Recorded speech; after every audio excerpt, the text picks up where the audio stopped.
This question is from NEET 2021 examination. Statement of the problem says a ball of mass 0.15 kg, mass 0.15 kg है, is dropped from a height of 10 meters. H की value 10 meters है. Strikes the ground and rebounds to the same height. The magnitude of impulse imparted to the ball. इसमें G की value is 10 meters per second square and you have to find out the impulse, the magnitude of the impulse.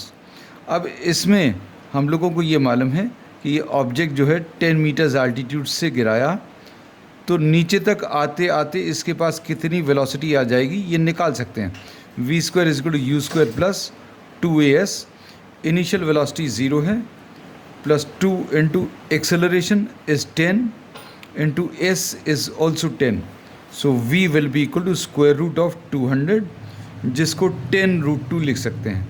And this will be taken as the initial velocity and after striking the ground this rebounds to the same height.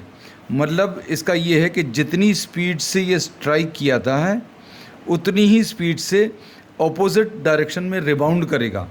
मतलब final velocity इसकी magnitude तो same होगा लेकिन opposite direction है इसलिए minus sign लगा देंगे. अब इन्होंने इम्पल्स पूछा है, मैग्नीट्यूड ऑफ इम्पल्स.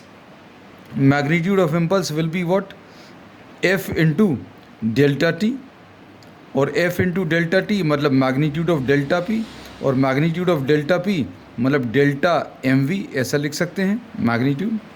और इसको अभी हम लोग एम बाहर ले लिया, मैग्नीट्यूड ऑफ डेल्टा वी, क्योंकि मास तो पॉजिटिव ही रहेगा.